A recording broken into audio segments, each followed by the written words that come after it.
Next session is sure to enthrall you, as his anecdotes from his lived experiences will show you how destiny is not always written. Sometimes you've got to script your own story. From silver screen to startup boardrooms, this man's second act is just as dramatic as his movies. I present to you the actor, the investor, or what they say, actorpreneur. Take a look. Dr. Vivek Anand Oberoi, ladies and gentlemen, please come on stage and present your second act. Where would you like me to speak from? Across the whole stage? Lovely. Very good afternoon to all of you. Let me begin by thanking Mr. Barundas for having me here at this exceptional conference, the News9 Global Summit, UAE Edition by the TV9 network. I mean, it's a place where everyone wants to be because ideas are exchanged, interesting people connect, and I think it's a world of connections. Discovery happens through these kind of networks that bring good people together. Today, I think, for me, the primary reason I'm here is to talk about the second act. Second act is an interesting phrase. We refer to it as something as simple as the second innings, the second act, or something as dramatic as the phoenix rising again. You know, it's all in the head in terms of the emotional context. It's generally something that you look at in terms of a post-failure scenario, when you've had success and then you've had failure, and then you try to build towards that success again. I think that's a very myopic view, because I don't believe that failure needs to spur a second act. In a world of disruption, as we see technologies disrupting the way we live today, the second act can be an evolution. And I think just like nature has evolution over an elongated period of time, right? We were technically all apes, and now we're human beings sitting here and having a fine discourse. I think evolution in an individual's life needs to be measured with that same pace, sans the drama of what a second act should be. I mean, our friends in the news networks like drama because it does create a good story. Oh my God, look at his journey. This is where he was, and this is what he achieved. But the chiseling of that evolution, that chiseling of that redefining of your own story, is a lot more quiet. It's a lot more inward. It's a lot more spiritual than material. And I think that's where it begins from, because the essence of who you are is what defines who you want to be. Where you are is not the end of the journey, it's not the destination. You have the power of choice to define your own journey and take it into that direction. But most often, we're lost in the noise. The noise that tells us where we are, the noise that tells us where we should be, doesn't allow us to listen to our own quiet inner voice. Funnily enough, my name, Vivek, is actually defined as the inner voice, the voice that guides you, your inner compass. And I've been in a situation where in the noise, in the spotlight, in the attention, I lost out on that inner voice. I forgot to listen to my own Vivek. That allowed me to take my own decisions in terms of where I really truly resonate, not someone's borrowed opinion, not someone's guidance, which I can appreciate, but the decision to go there has to be mine. You and I, when we're driving on the streets, Dubai, India, wherever, we have Google Maps on telling us, well, if this is your destination, this is the way to go. And then suddenly you go like, no. I know a better route. I know a shortcut. You take a deviation. Google Maps does its thing. It's a little confused why you're not listening to it. But eventually, you're at the destination faster, quicker, more efficiently. That's that inner voice that I'm talking about, your inner compass that goes beyond technology. But to me, I've penned down a few notes just to share my ideas a little more eloquently, considering the platform. Look, all of us, especially those in front of the camera, we're constantly in the spotlight. And that constant spotlight makes you start believing that you have to put on an act even when the cameras are off on sets. You come out, you're looking around to see if there's somebody taking a picture of you, tuck your tummy in a little bit, put on your best angle so that you look good in that picture, even if it's just a fan trying to take a picture of you. But the degree of that intrusion makes us forget who we really are. How we are when we reach home, kick off our shoes, lie down on the couch, spread all over it, not caring about who's watching us. That person is our true essence. That's who we are, sans mask, sans the makeup, sans the putting on of the image that you're trying to carry. My journey has taught me that when you're trying to craft an image, you're trying to paint on a mirror. When you walk away from that mirror, you realize that's not who you are. That's not your painting. Your painting is you. We forget the canvas is us. We're focusing on a reflection of what we want people to think we are or what people want to think we are. In both cases, it's a zero-sum game because we will never be truly what others want us to be. And others will constantly evolve because they like you this way today. You look at very, very big movie stars that lasted decades. There was a way they spoke, a style they had that drew the audiences to the cinemas, box office collections, houseful audiences. They just loved the way they did a certain act or a certain way of speaking. And then years later, on stages such as this, it became mimicry. People started making fun of that same style that people for decades followed. And they say, oh, we're tired of the same old thing. You have to then redefine yourself. So don't you think it's better in life to start by defining yourself in a way that you're comfortable with who you are?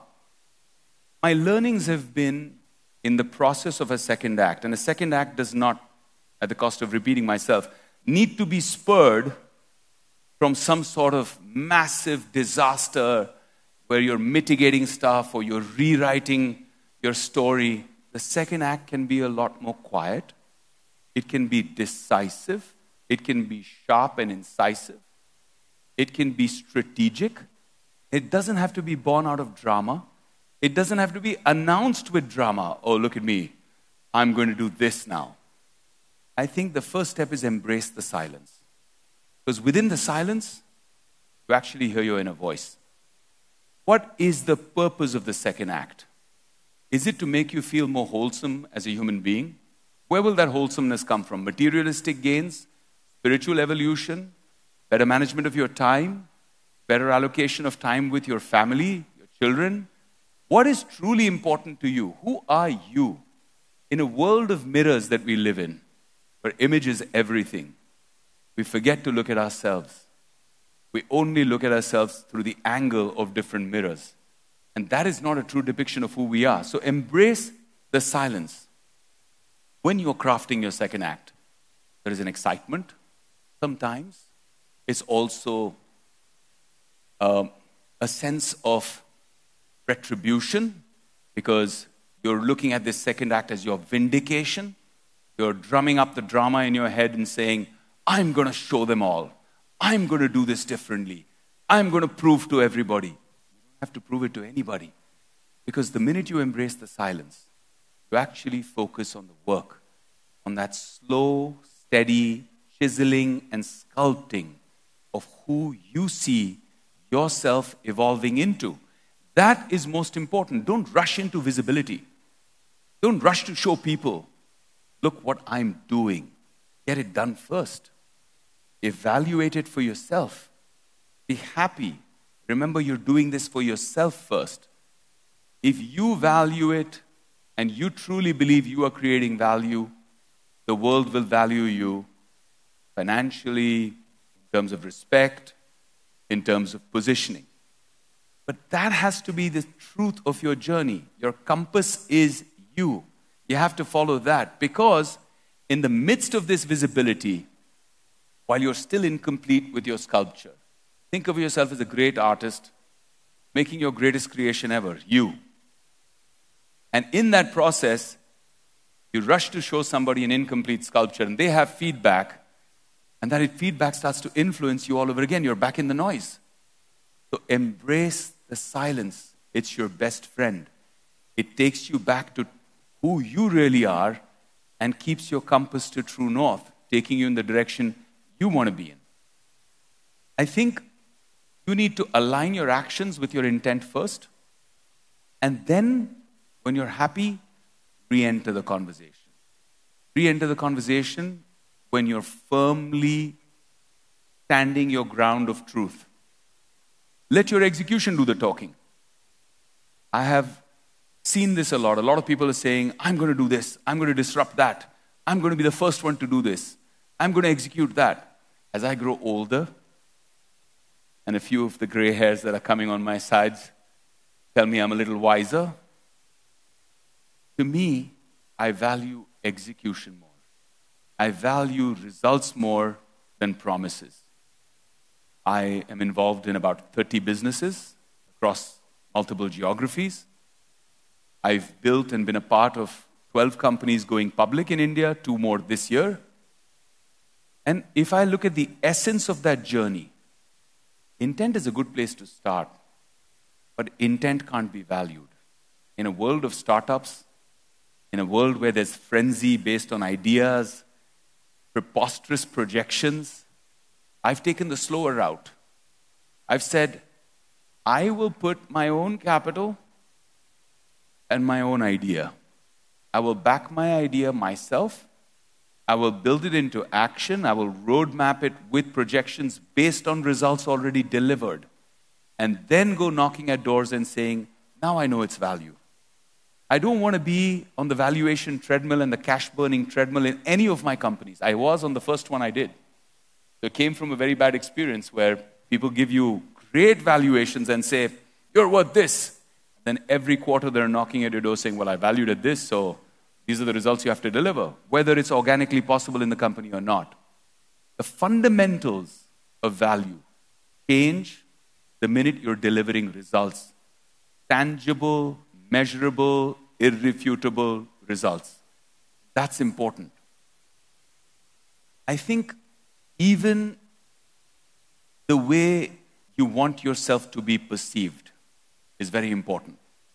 For a brand like TV9 or Vivek Oberoi or any other, post an incident that is out of your control, the minute you embrace the silence, you have time to recalibrate.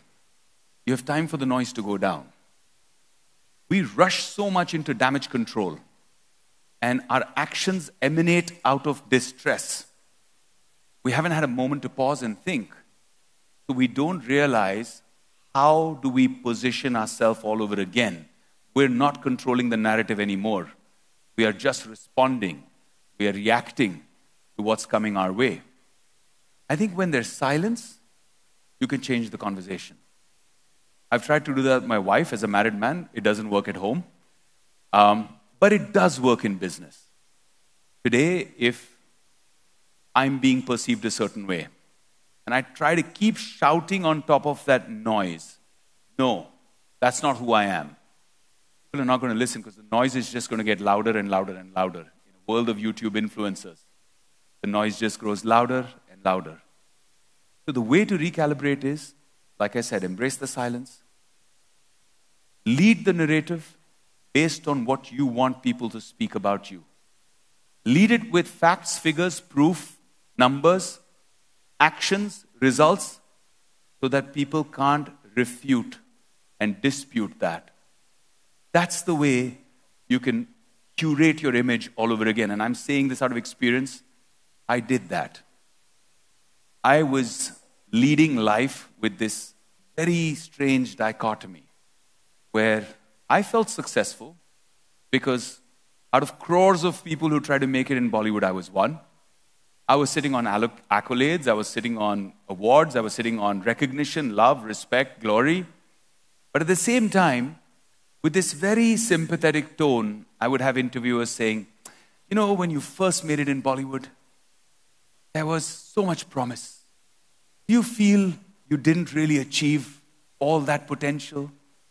And it was this concerned, sympathetic way of telling you you're an underachiever.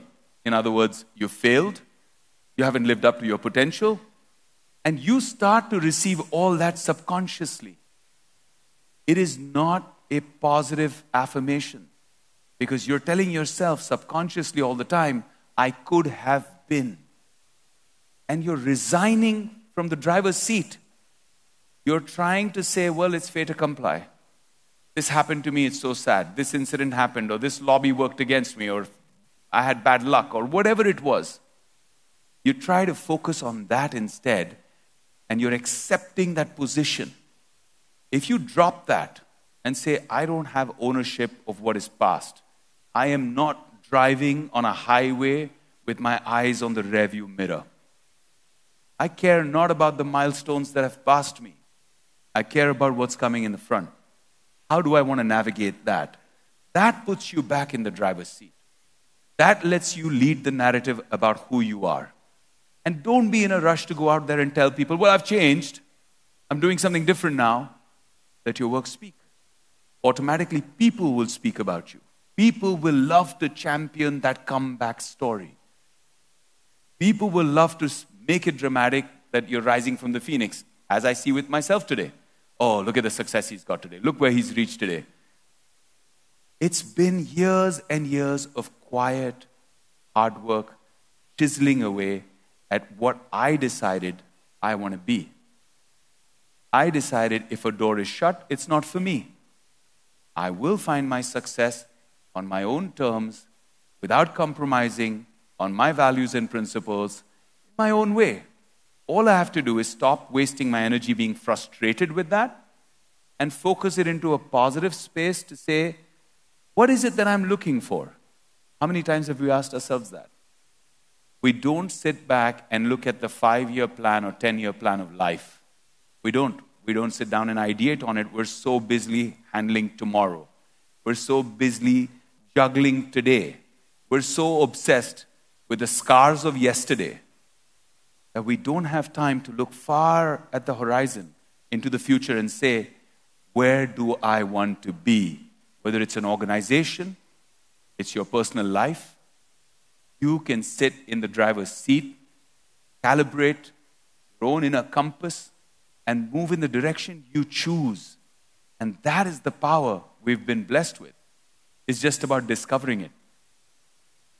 The power of proof, right? When you build something with credibility from ground up, I was doing real estate with B&W Developments here. I faced that every day. I faced it where people said, well, he's an actor, what does he know about development?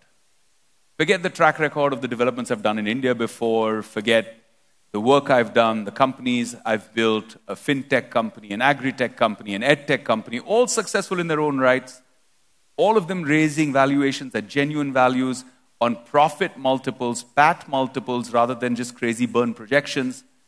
But people had that. Oh, well, he doesn't know about real estate. The answer would be, well, I've done real estate in India.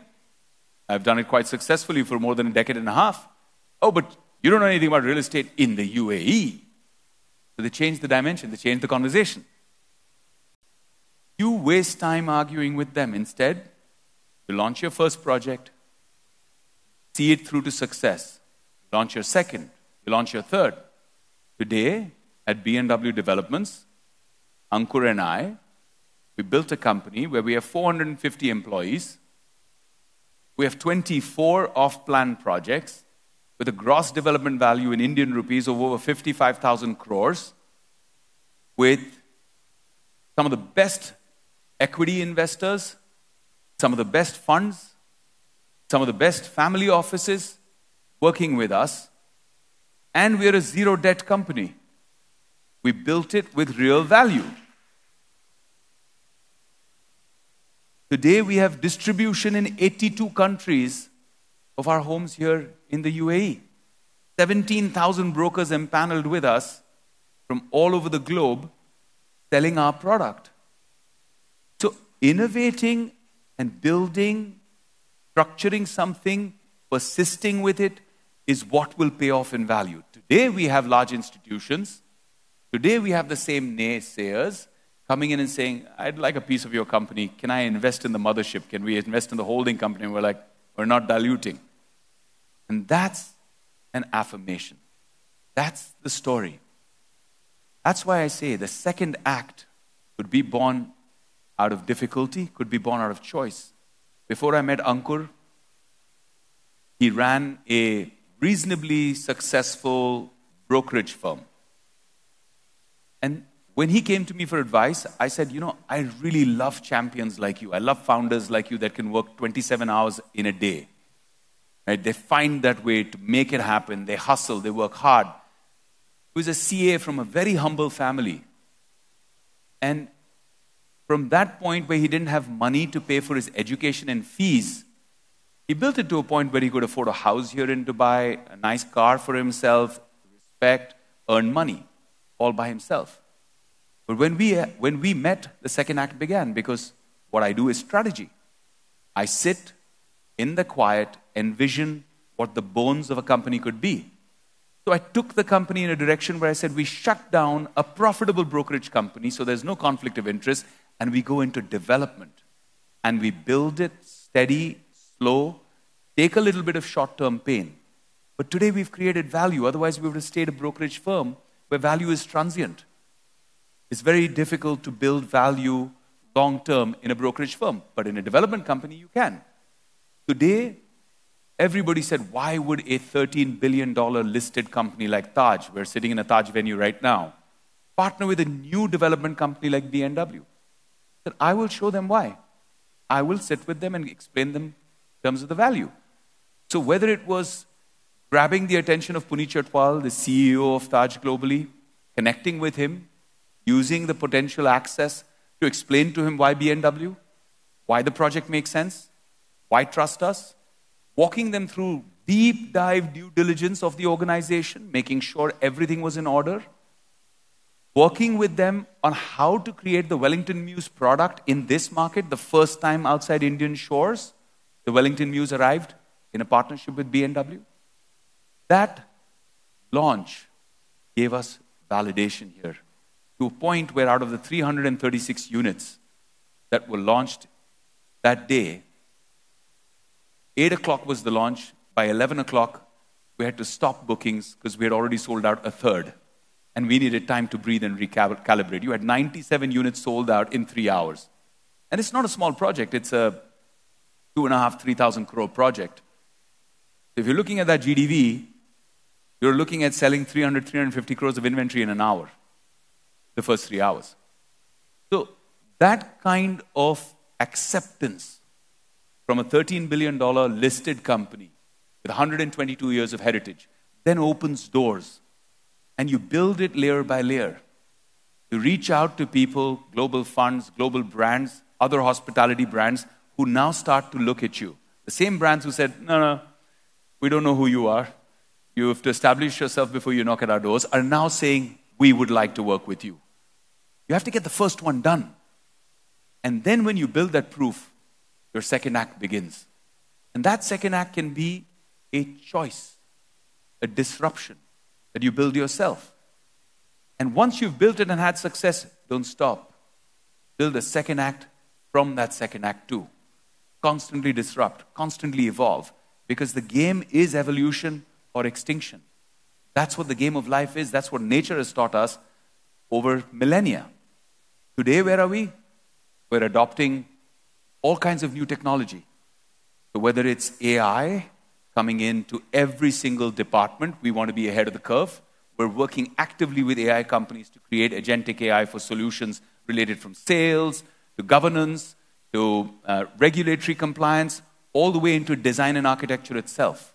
How do you create a quick, efficient digital twin with your AI models rather than going through a 5D BIM process, which can take you months and months and a lot of expenditure? How do you make it more efficient? Whether you're looking into tokenization. UAE is one of the most progressive countries in the world in terms of tokenization. So how are you getting into tokenization? We're working with some of the best quality tokenization companies in the world, not just looking at tokenization, but actually looking at the L1. How do you create a layer 1 infrastructure where everything can be tokenized on a blockchain, whether it's a utility token or, when the local regulations allow it, a security token? How do you evolve to that? I think that is the second act. For me, in every business I did, when I got into lab-grown diamond jewelry with Solitario, everybody said that, well, you need a lot of money, you need to buy a lot of reactors, you have to control the supply chain. I did my research and I realized that's the wrong way to grow, because that is focusing on the raw material.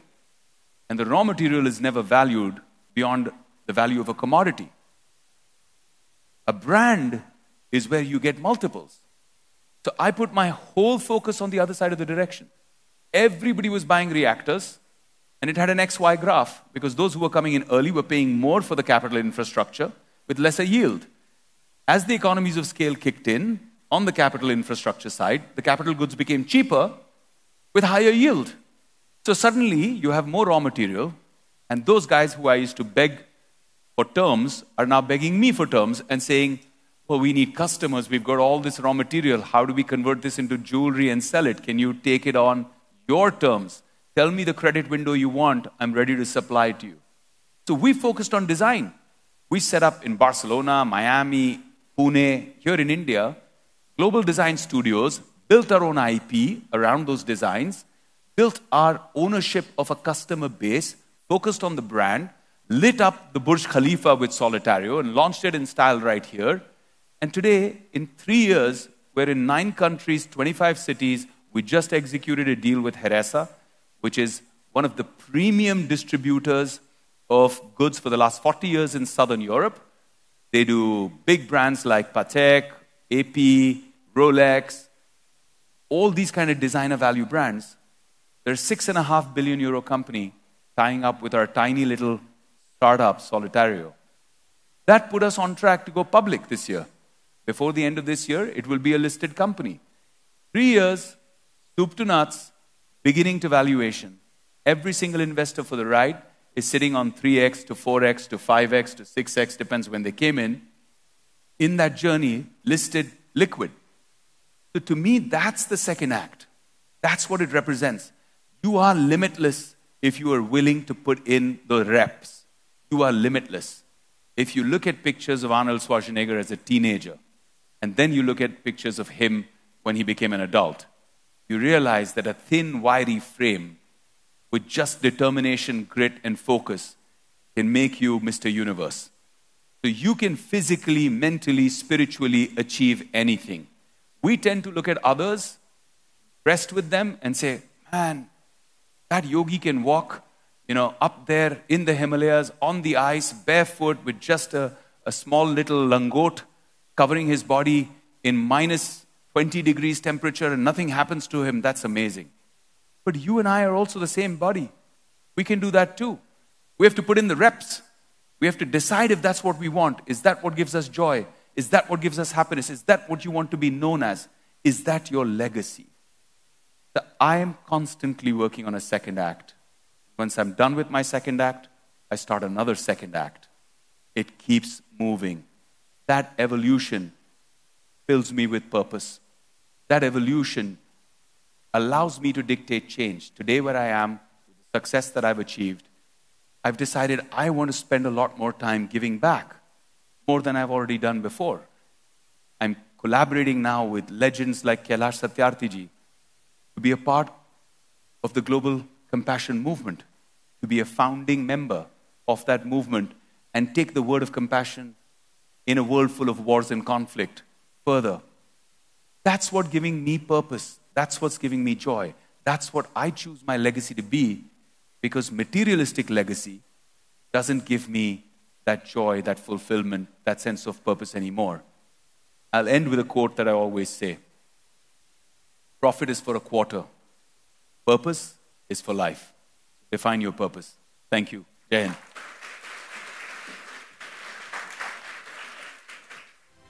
Vivek, I'll request you to please join us back here at stage, because I would also like to invite our celebration partner to felicitate with a beautiful hamper, founder and CEO 3 Tech Solutions Private Limited and Sita Vatika, Mr. Aditya Tripathi, and our MD and CEO, Mr. Barundas.